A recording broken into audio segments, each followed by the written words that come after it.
트랜스포메이션에 대한 것입니다. 오늘 본문 말씀이 한 네 군데 있는데 짧으니까요. 우리 한 목소리로 같이 한번 읽겠습니다. 빌립보서 2장 5절부터 시작. 너희 안에 이 마음을 품으라. 곧 그리스도 예수의 마음이니 그는 근본 하나님의 본체시나 하나님과 동등됨을 취할 것으로 여기지 아니하시고 오히려 자기를 비어 종의 형체를 가져 사람들과 같이 되었고 사람의 모양으로 나타나셨으며 자기를 낮추시고 죽기까지 복종하셨으니 그 십자가에 죽으심이라. 이러므로 하나님이 그를 지극히 높여 모든 이름 위에 뛰어난 이름을 주사 하늘에 있는 자들과 땅에 있는 자들과 땅 아래에 있는 자들로 모든 무릎을 예수의 이름에 꿇게 하시고 모든 입으로 예수 그리스도를 주라 시인하여 하나님 아버지께 영광을 돌리게 하셨느니라. 내가 여러 번 너희에게 말하였거니와 이제도 눈물을 흘리며 말하노니 여러 사람들이 그리스도의 십자가의 원수로 행하느니라. 저희의 마침은 멸망이요 저희의 신은 배요 그 영광은 저희의 부끄러움에 있고 땅의 일을 생각하는 자라. 오직 우리의 시민권은 하늘에 있는지라. 거기로서 구원하는 자 곧 주 예수 그리스도를 기다리노니 그가 만물을 자기에게 복종케 하실 수 있는 자의 역사로 우리의 낮은 몸을 자기의 영광의 몸의 형체와 같이 변케 하시리라. 그러므로 우리가 낙심하지 아니하노니 그 사람은 후패하나 우리의 속은 날로 새롭도다. 우리의 잠시 받는 환난에 경한 것이 지극히 크고 영원한 영광에 중한 것을 우리에게 이루려 함이니라. 아멘. 오늘 말씀의 주제는 변화입니다. 영어로는 transformation인데요. 여러분, 이 transformation을 다른 말로 바꾼다면 어떤 말을 쓸 수 있겠습니까?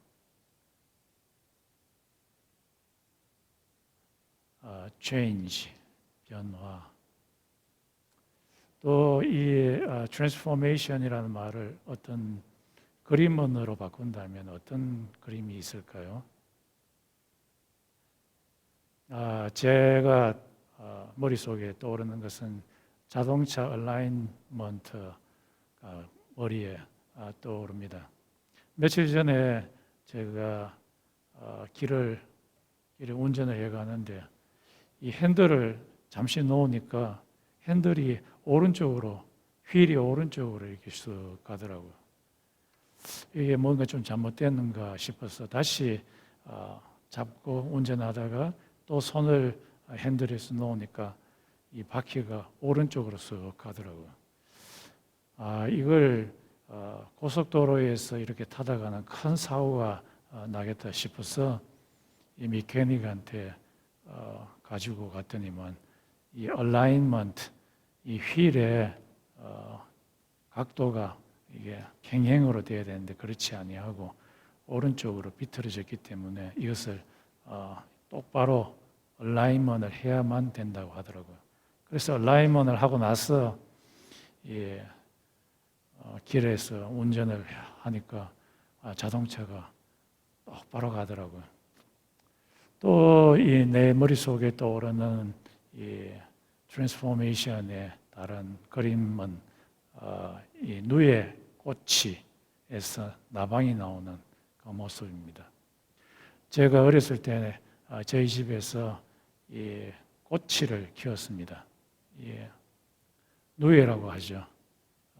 뽕나무 밭에 가서 뽕나무를 막 다 베어가지고 집에 갖고 와서 그리고 뽕나무 잎을 다 뜯어가지고 누에 판이 있는데 그 누에 판 위에 누에들이 많이 있고 이 누에 위에다가 이제 뽕나무 잎을 다 얹어 놓으면은 이 누에들이 이 애벌레가 이파리를 조금씩 갉아먹습니다. 그래서 한 몇 시간 지나고 나면 그렇게 많던 이파리들을 다 먹게 됩니다. 이게 한 몇 달 정도 되는 것 같아요. 이걸 계속 주고 나면은 이 애벌레가 길쭉한 것이 모양이 짜리몽땅하게 이렇게 변하게 됩니다. 번데기처럼 변하게 되고, 그리고 그 주위에 꽃이라고 합니까? 뇌 꽃이가 주위를 감싸게 됩니다. 집을 다 짓고 있습니다. 그리고 나서 이제 이렇게 되면은 공판장에 이제 이걸 팔게 됩니다. 왜냐하면 그 끝에 있는 옷을 실을 뽑아내어서 이제 옷을 만드는 재료로 사용되기 때문입니다. 그런데 이제 팔지 않았는 몇 가지 꽃이 이것이 얼마 지나지 않아서 어떤 거는 보니까 이 아주 두껍게 되었는 이 집을 뚫고서 이 안에서 막 기어 나와요. 기어 나와가지고 아주 힘들게 막 비집고 튀어나와서 얼마 후에는 이 나방이 되어가지고 나비가 되어서 확 날아가더라고요. 그래서 애벌레에서 번데기로 변하게 되고 번데기가 다시 나방으로 변하는 이 트랜스포메이션이 일어나는 그 모습을 보게 됩니다. 그리고 옛날에 삼성의 이건희 회장이 자기 직원들을 다 불러놓고는 이 삼성이 살아남기 위해서는 변화가 있어야 된다 하면서 마누라와 자식 외에는 다 바꿔야 된다고 했습니다. 마누라 바꾸면 안 되죠. 그거는 큰일 나니까 마누라는 바꾸지 말고 모든 것을 바꾸어라. 그래야지 혁신이 일어난다. 이런 이 그림 언어가 생각이 나는데 여기에서 바울이 오늘 빌립보서 3장 20절과 21절에 나타나는 이 변화된 몸, 이 변화는 위에서 제가 이야기했는 그 변화와 완전히 다른 변화입니다. 그것은 우리의 몸이 이 세상 몸에서 하늘 몸으로 완전히 변화되게 됩니다. 이 세상에 우리가 갖고 있는 몸은 썩어지고 병들고 죽어지는 몸이지만은 우리가 변하게 될 그 몸은 썩지 아니하는 몸, 죽지 아니하는 몸, 예수의 몸과 같은 영광의 몸, 이것으로 이제 변화된다고 이야기합니다. 몇 년 전에 제가 이 FMU 학생을 만났는데 그 학생이 전공이 그레이지웨이트 스쿨에서 케미스트리를 전공하고 있는 여학생이었어요. 그래서 그 여자분에게 예수 그리스도를 믿게 되면은 우리의 바디가 케미컬리, 과학적으로 또 물리적으로 완전히 변화되는 그런 모습으로 변한다 하니까 굉장히 관심을 갖게 되던데요. 우리의 몸이 우리가 갖고 있는 현재 우리의 몸과 완전히 다른 몸으로 변화된다, 트랜스포메이션 된다고 지금 바울이 이야기를 하고 있습니다. 그러면은 우리들이 이 트랜스포메이션 되는 몸을, 바디를 가져야 되는데 어떻게 하면 갖게 되는가? 그 방법을 지금 바울이 이야기를 합니다. 그 방법은 예수 닮아가기, 예수를 닮아가는 겁니다. 예수처럼 하면은 우리의 몸이 예수의 몸처럼 변하게 된다고 이야기하고 있습니다. 예수님이 어떻게 했느냐? 그 방법이 뭐냐? 첫 번째는 고난을 받는 겁니다. 고난을 받으면 예수께서 십자가에 못 박히시는 그런 고난을 받게 될 때에 나중에 모습이 하늘의 몸으로 바뀌게 된 모습을 보게 됩니다. 이것이 오늘 우리 본문 말씀에 보았던 빌립보서 2장에 있는 그 찬송시에 나타납니다.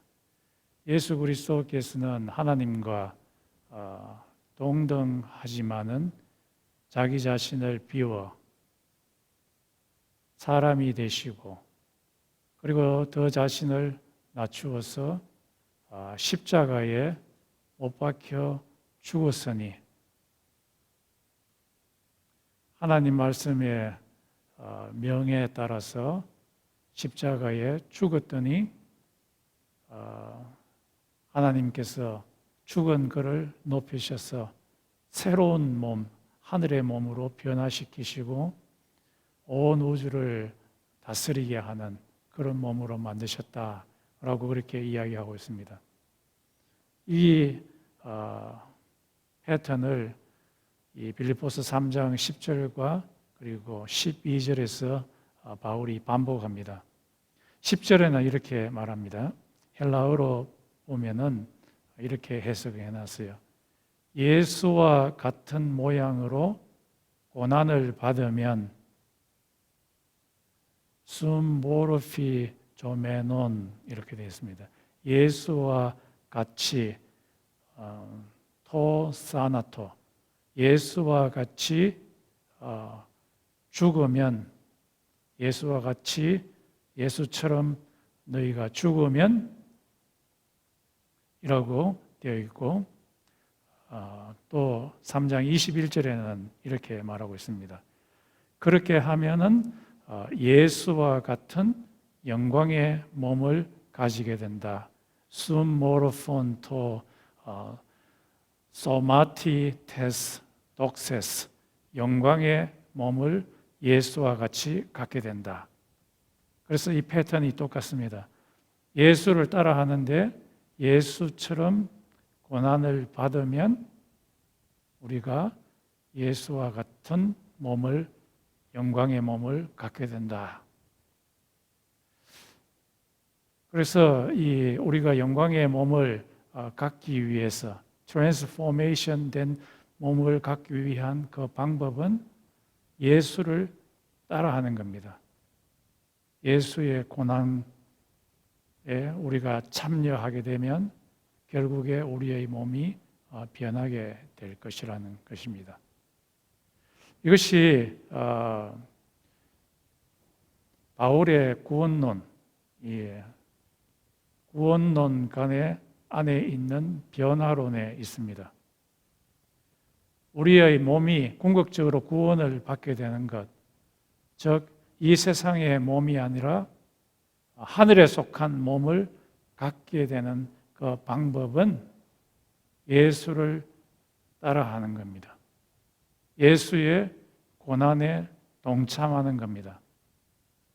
예수의 고난에 동참하게 될 때에 우리의 몸이 장차 예수의 영광의 몸처럼 변하게 됩니다.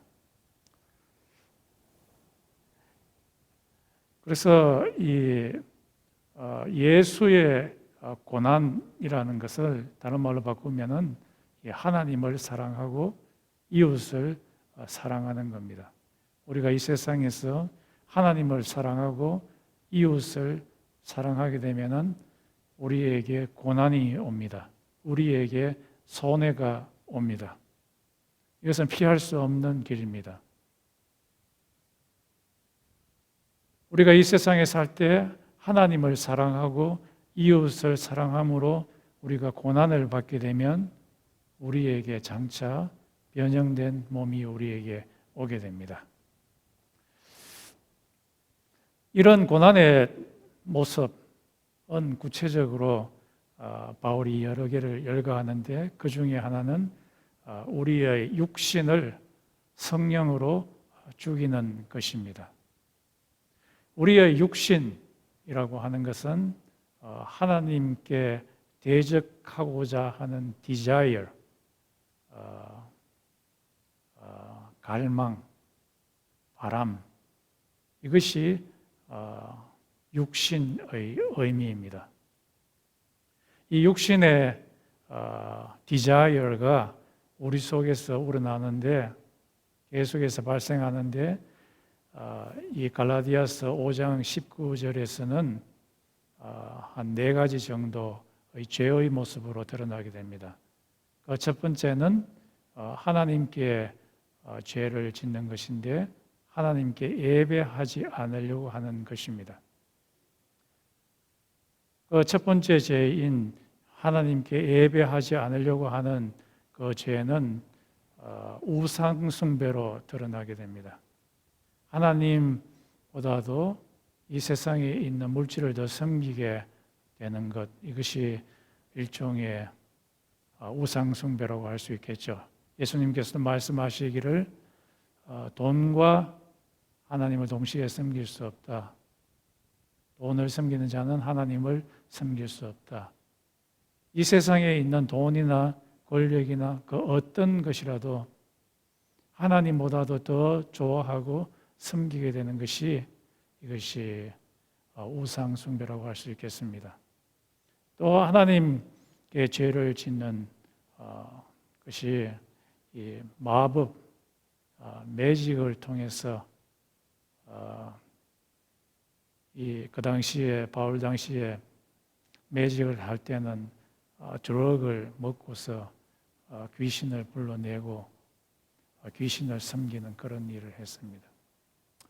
또 이런 하나님에 대한 죄뿐만 아니라 소셜 신, 사람들 간의 관계에 죄가 있다고 합니다. 이것이 육신에 대한 것인데요. 그 중에 하나가 사람과 사람 사이에 분열을 일으키는 것, 그리고 jealousy 하는 것, 그리고 사람이 다른 사람에게 화를 내는 것, resentment, 그리고 막 소리 지르는 것, 또 성적인 죄, 이것도 육신에 속한 것이고, 그리고 마지막으로 지적하는 것이 바울이 육신의 죄에 속한 것이 와일드 파티, 이 에페소 학생들이 이 해피데이라고 하죠. 금요일 되면은 막 술판을 벌이고서 캠퍼스 주위에 막 술판을 벌이면서 술을 마시고 막 고성방가를 하고 음식을 배 터지게 먹고 막 소리 지르고 하는 이런 모습들이 sinful desire, 사르스, 육신의 디자이어에서 나온 것이라고 바울은 이야기하고 있습니다. 이런 것들을 로마서 8장 13절, 12절에서 13절에서는 성령으로 죽이라라고 말합니다. 성령이 칼이 되어서 우리 속에서 우러나는 이런 육신의 디자이어들을 죽이라라고 말합니다. 우리 속에서는 이런 것들이 계속해서 우러나는데 칼로, 성령의 칼로서 이것을 죽인다는 것은 우리한테 굉장히 큰 suffering, 고난이라고 할 수 있겠습니다. 예수님도 똑같은 이런 고난을 당하셨습니다. 광야에 있을 때 사단이 그에게 유혹하기를 돌을 떡덩이로 만들어라. 그리고 성전 꼭대기에서 점핑해서 사람들로부터 파퓰러리티를 받으라. 이것을 예수님께서는 성령의 도움을 받아서 단칼에 잘라버렸습니다. 이것을 자른다는 것은 굉장히 힘이 듭니다. 그러나 이것을 자르는 것 자체가 바로 고난입니다. 이 고난을 계속해서 행하는 자에게는 결국에는 예수님의 몸처럼 영광의 몸으로 변하게 될 것입니다. 이런 고난의 모습이 구체적으로 바울은 여러 가지 베리어들, 여러 가지 경계선들을 허물음으로써 이 고난을 받는다고 이야기를 합니다. 그 베리어들 중에 하나가 종과 주인 간의 관계입니다. 노예와 주인 간의 관계. 이 바울 당시에는 그것이 있었지만은 이것을 허무는 것이 곧 고난이요, 이것을 허무는 자가 나중에는 예수의 몸과 같은 몸을 받게 된다고 이야기를 하고 있습니다. 그 일례로 오네시모라고 하는 노예가 있었습니다.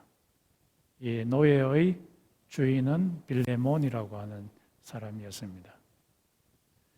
이 노예가 그 당시에 하는 일은 밭에 나가서 허리가 부러지도록 일을 하는 중노동과 또 집안에서 일하는 허들렛 일을 하는 그 일. 그래서 이 노예들은 12시간 이상씩 중노동하고 땡볕에서 중노동하고, 이 사람들에게는 자유가 없었습니다. 이 사람들에게는 사적인 재산이 없었습니다. 그런데 이 오네시모가 자기는 자유롭고 싶어서 도망을 쳤습니다. 도망쳤다는 그 소식을 빌레몬이 듣고는 엄청나게 화를 내었습니다. 이 오네시모가 도망을 가서 그런데 이 오네시모가 바울을 만났습니다. 바울하고 같이 지내는 동안에 이 오네시모가 바울의 그 인격에 조금씩 변화되게 되었습니다. 바울은 이 오네시모가 자기가 잘 아는 빌레몬이라고 하는 그 자기가 잘 아는 사람인 이 빌레몬의 종이라는 것을 나중에 알게 됩니다. 그래서 바울이 오네시모에게 너의 주인인 빌레몬에게 돌아가라 라고 편지를 한 장 쓰는데, 그 편지에 이렇게 써놓습니다. 빌레몬아, 오네시모가 지금 너에게 돌아가는데 이 오네시모를 너의 노예로 생각하지 말고 너와 똑같은 형제로, 브라들로 받아들이라 라고 그렇게 말을 합니다. 빌레몬서는 그 결과에 대해서는 정확하게 이야기하고 있지 않지만은 빌레몬은 아마 오네시모를 형제로 받아들이는 것 같습니다. 이 말을 우리가 반추해 보면은 이 말 속에는 굉장히 의미 깊은 말이 있습니다. 그 당시에 노예를 주인과 동등하게 받아들인다는 것은 혁명적인 그런 생각이었습니다. 그러나 바울의 머릿속에서는 교회 울타리 내에서는 사회적인 신분을 갖고서 교회 내에서도 마스터과 그리고 슬레이브로 나누는 그 일은 용납되어서는 안 된다고 바울은 생각했기 때문입니다. 주인의 입장에서는 이 노예를 가진다는 것은 경제적으로 또 권력적으로 엄청난 자기한테 유익인데, 이 노예를 형제로 받아들인다는 것은 경제적인 손실, 그리고 권력적인 손실, 이 정서적인 이 손실, 서프링을 의미합니다. 그런데 이것을 행하는 자는 바로 자기에게 고난이라고 할 수 있겠죠. 그러나 이런 고난을 감수하면서까지 행하는 그 자는 나중에 그의 바리가 이 세상 몸이 아니라 하늘에 속한 몸으로 트랜스포메이션 될 것이라고 바울이 이야기를 하고 있습니다. 또 이런 베리어가 종족 간의 그 베리어, 백인과 흑인, 황인종 이것을 차별화하고 구별화 이걸 하지 말라고 바울이 이야기하고 있습니다. 이것을 철폐하기 위해서 노력하는 것이 곧 고난입니다. 그리고 이 바울은 똑같은 비슷한 고난이 갈등을 해소하려고 노력하는 것, 사람들 사이의 갈등을 해소하려고 노력하는 것이 곧 고난이다라고 그렇게 이야기를 합니다. 구체적인 예로 빌립보서 4장에 보면 빌립보 교회 내에 두 여성 지도자가 있었는데 하나는 유오디아라고 하는 여인이고 또 하나는 순두계라고 하는 여인이었습니다. 이 두 지도자가 교회를 위해서 아주 열심히 일을 했는데 무슨 이유인지 모르겠지만은 이 두 여인 사이에 갈등이 생겼습니다. 갈등이 생기니까 두 여인을 추종하고 있는 두 부류가 생기게 되고 이 갈등이 심화하게 되었습니다. 교회 전체가 갈라지게 될 그런 처지에 있게 되었을 때 바울이 이래서는 안 되겠다 싶어서 한 방법을 생각합니다. 그게 뭐냐 하면은 4장 3절에 보면은 유오디아와 순두계 외에 또 다른 바울 교회에서 아주 충실한 사람이라고 이렇게 표현되어 있습니다. 복음을 위해서 아주 충실하게 일하는 그 자가 유오디아와 순두계 사이의 그 갈등을 회복시키려고 도와주라, 적극적으로 나와서 도와주라라고 그렇게 이야기를 합니다. 이 남들의 일에 사이에 끼어 들어가서 그 관계를 회복시키려고 하는 것은 굉장히 큰 고난입니다. 남의 일에 끼어든다고 해서 그 당사자들은 굉장히 싫어합니다. 그럼에도 불구하고 그 갈등의 관계를 해소하고 교회를 빌드업하려고 하는 그 자는 복된 자입니다. 이런 자가 나중에 예수와 같은 몸으로 변형되게 됩니다. 한국에 어떤 한 부부가 있었는데 이 부부가 한 40대 중반 되는 부부고 결혼한 지 한 20년 이상 되는 부부였습니다. 이 부부가 한상열이라고 하는 교수님이자 상담가에게 이 부부간의 문제를 해결하기 위해서 찾아갔습니다. 그런데 가기 전까지 상담실 앞에서 이 두 부부가 싸웁니다. 내가 잘했니? 네가 잘했니? 하면서 계속해서 싸웁니다. 상담자 앞에서도 계속해서 싸웁니다. 그래서 이 한상열 상담가가 여기까지 왔으니까 이제 내 말을 좀 들어보라고 하면서 이 한상열 상담가가 이 남편에게 질문을 합니다.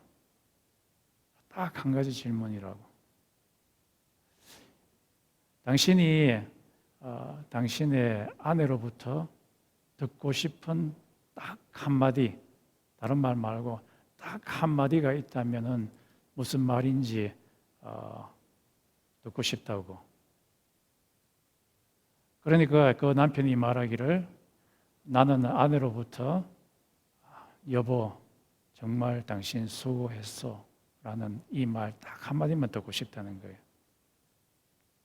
그래서 이 한상열 씨가 그 아내 되는 분에게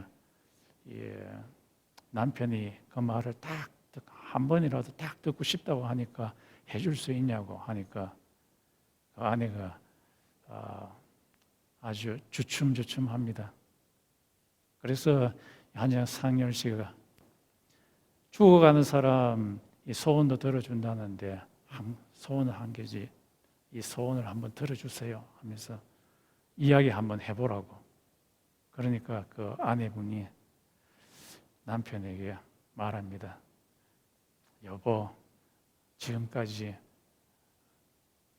이 가정을 위해서 일한다고 수고했어 라고 그래야 아내가 이야기를 하니까 남편이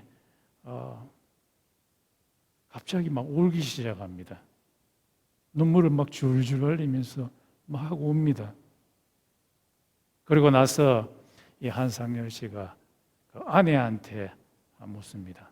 당신이 남편으로부터 듣고 싶은 딱 한마디 말이 있으면 무슨 말입니까? 그 말 한마디 해보세요 하니까 그 여자분은 나는 남편으로부터 여보 나 당신 사랑해 라는 그 한마디만 듣고 싶다는 거예요.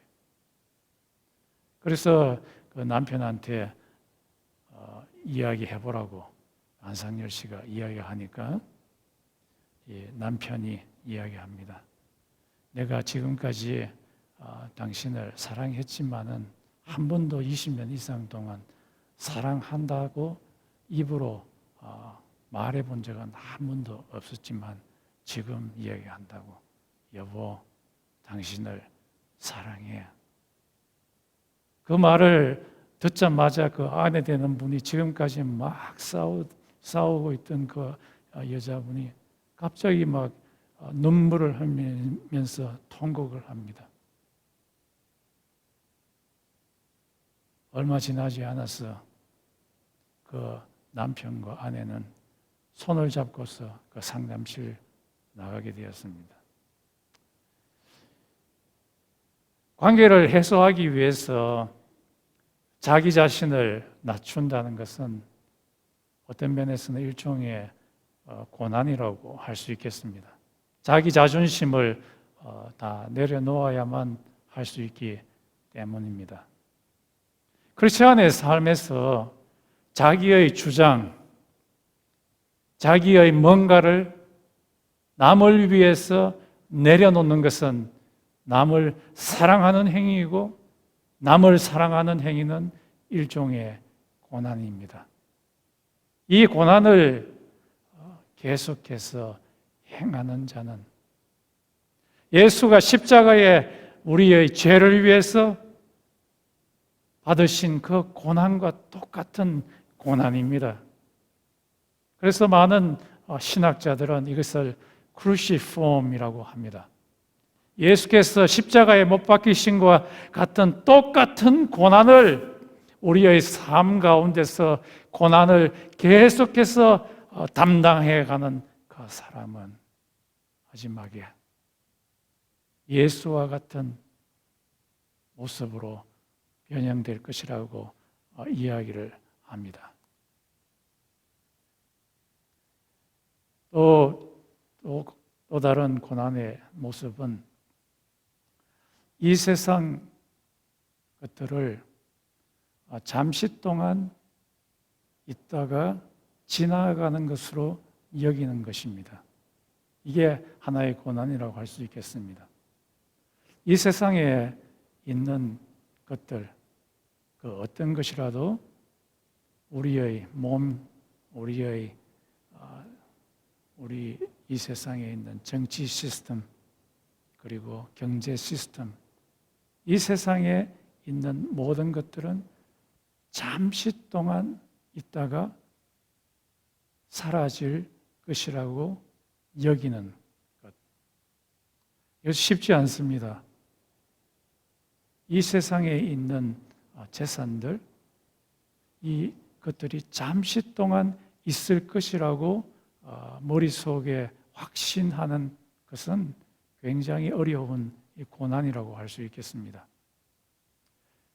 바울 같은 경우에는 이 사람은 아주 인텔리전한 사람이었습니다.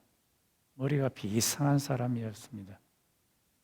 제 같은 경우에는 한 가지를 가르쳐 주면은 두 가지를 까먹는 형광등과 비슷하지만은 이 바울은 굉장히 똑똑한 사람이었습니다. 한 가지를 가르쳐 주면은 10가지, 100가지를 아는 가말리엘이라고 하는 최고의 대학자의 수제자였고 수석을 한 사람이라고 할 수 있겠습니다. 이와 동시에 그의 성깔은 굉장히 못된 그런 성깔을 갖고 있었습니다. 그래서 예수쟁이들을 체포하기 위해서 다른 지역에 가서 체포를 해서 감옥에 집어넣기도 하고, 죄송합니다.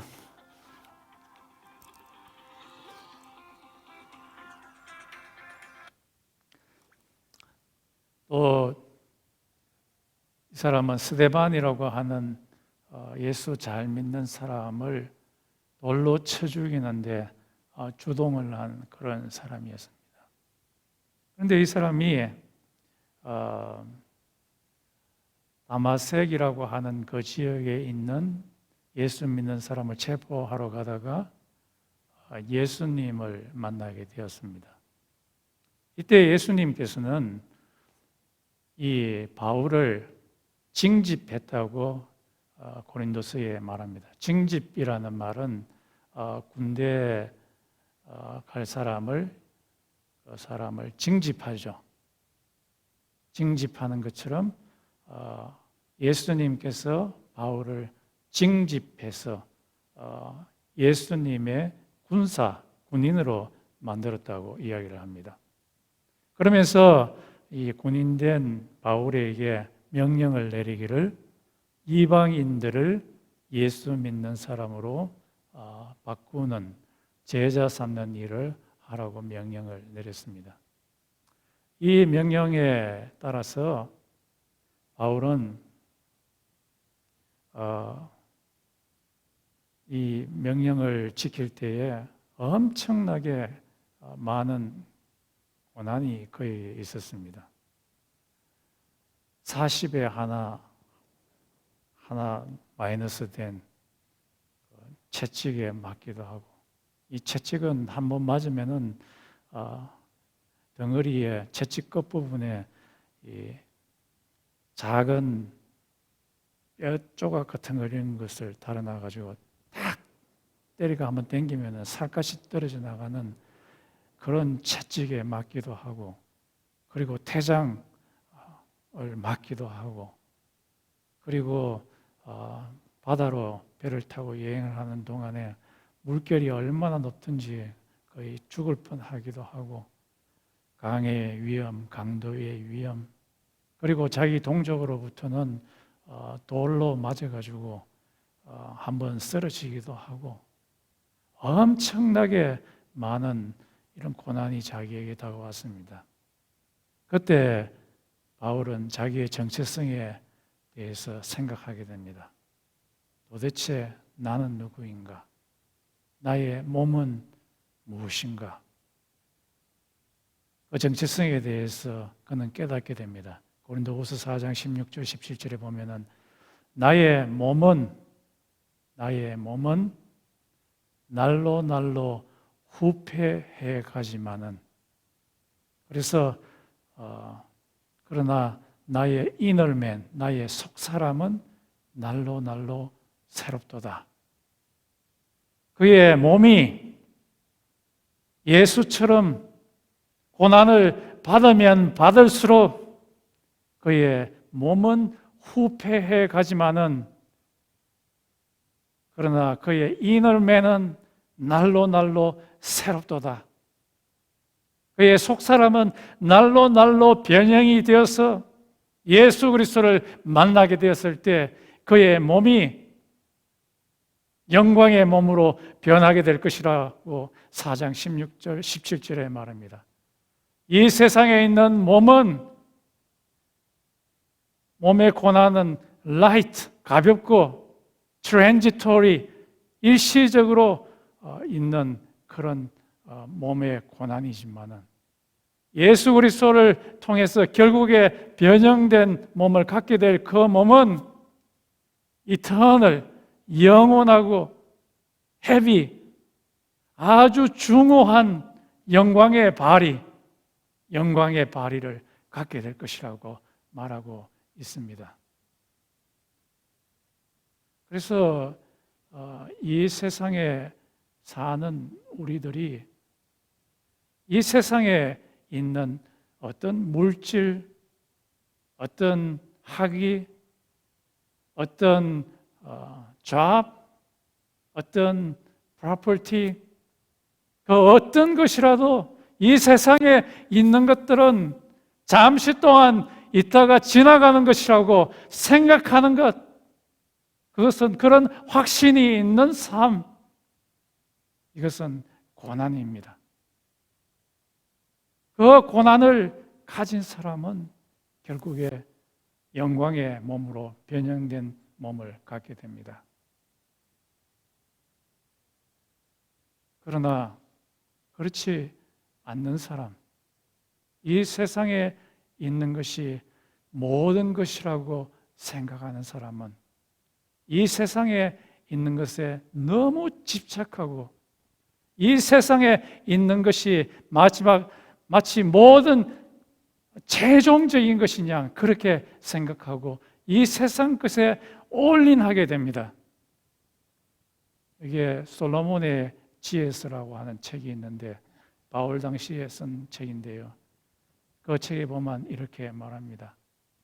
이 세상에 있는 것이 모든 것이라고 생각하는 사람은 먹고 마시자 최고 좋은 값비싼 expensive 와인을 마시고 가장 맛있는 음식을 마시고 먹고 그리고 이 세상에서 구경하기 좋은 것으로 산으로 들로 돌아다니고 그리고 이 로즈버드로 쓰는 머리에 화관을 만들고 인생을 즐길 수 있을 만큼 즐기자.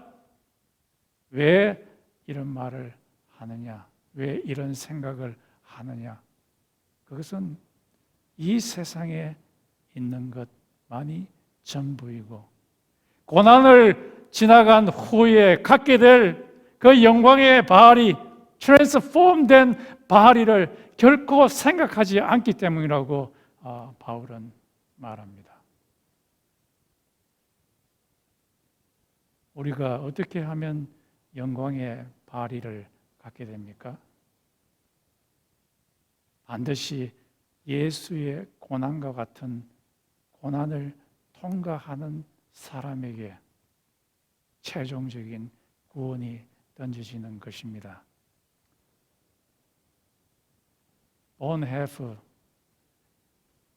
독일의 신학자인 이 본헤프, 이 사람은 주장하기를 교회에서 이 은혜의 전달의 표시인 세례나 또는 성찬식, 그것이 루스란 처치에서 많이 행해졌지만은 이 사람들은 이 세례의 의미와 그리고 성찬식의 의미인 진정한 회개, 고난을 생각하지 아니하고 단지 형식으로만 지나가는 수많은 크리스천들을 보고서 말하기를 저것은 값싼 은혜의 cheap grace, 값싼 은혜에 의존하는 것이다. 크리스천들은 이 고난을 통한 제자도 이것을 실현하는 자다라고 말하고 있습니다. 맞습니다. 고난을 통하는 제자도를 통한 사람만이 온전한 몸의 트랜스포메이션을 갖게 될 것입니다. 우리 다 같이 한번 기도드리겠습니다. 우리의 desire, 우리의 육신의 desire, 끊임없이 나를 지켜서 이 세상에 있는 것에 우리의 시선을 고정시킵니다. 이 세상 것에 올인하게 합니다. 이 세상에 있는 것들을 우리가 필요로 합니다. 그러나 우리의 눈은 이 세상 것을 넘어선 transformed by 그것에 고정이 되어야 합니다. 그것을 얻을 수 있는 방법은 오늘 성경 말씀과 같이 예수와 같이 고난을 받게 될 때에 이루어진다고 합니다. 우리의 속사람, 우리의 육신은 계속해서 이것을 거부합니다. 이것을 이길 수 있는 방법은 성령께서 우리 속에서 역사하여서 우리의 육신을 죽일 때에만 가능하게 됩니다. 우리의 힘과 우리의 능력으로서는 불가능하게 됩니다. 이 시간 기도합시다. 우리의 것이 아니라 성령님께서 우리의 마음속에서 역사하셔서 우리가 예수의 고난에 동참하게 하시고 그로 말미암아 온전한 우리의 이르게 하시고 동참하게 하겠습니다.